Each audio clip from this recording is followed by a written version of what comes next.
The fact that we are financing UNRWA is a vile obscenity. As I said, 2 reports show over 100 of the murderers and rapists of Hamas were educated by UNRWA, with 14 of UNRWA's current staff and teachers celebrating the unforgettable, glorious morning of Saturday, October 7th.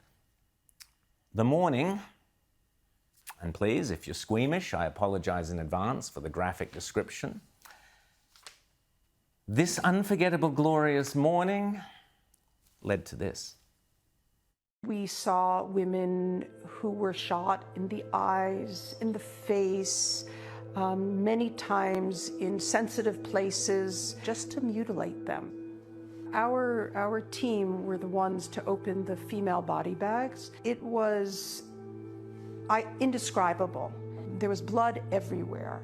Their underwear was often very bloody. The back of the heads were crushed and brains were coming out. One time we were warned, this woman has no legs. Her legs were cut off. The faces had grimaces. Their mouths were contorted in pain. These women still had blood dripping from their ears, blood dripping from other places. And suddenly there was a flash of color. And what was it? It was these beautiful, beautiful manicures on these young girls.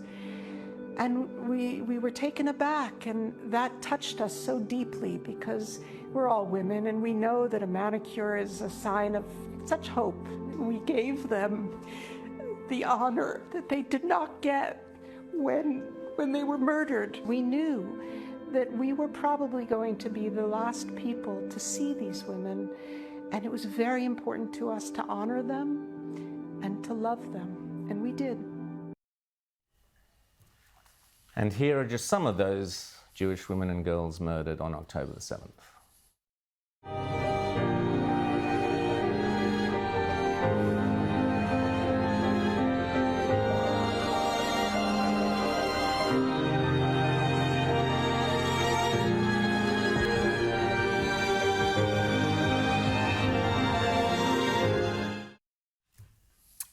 There were many, many more.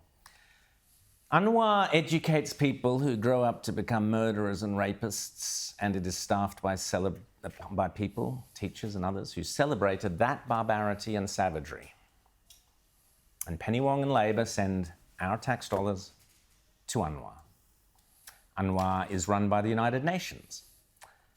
And here is the Deputy Executive Director of the United Nations Women, an organisation called UNWRA, repeatedly refusing to condemn Hamas.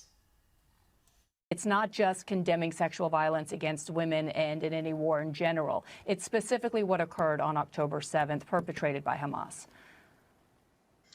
Indeed. UN Women always supports impartial, independent investigations into any serious allegations of gender-based or sexual violence. And within the UN family, these investigations are led by the Office of the High Commissioner of Human Rights. And just to provide a little bit of context in terms of UN Women's role, UN Women specifically provides and has extensive knowledge on gender-based violence and provides and supports investigations as we do with all UN investigations. And so consequently, in this context and within the UN system, it is the Independent International Commission of Inquiry, which for us has the mandate to investigate all alleged violations. And on and on. In this context, the UN system. But yes, last night, UN Women did finally condemn Hamas. It's only taken them 8 weeks. Don't the left just make you want to vomit?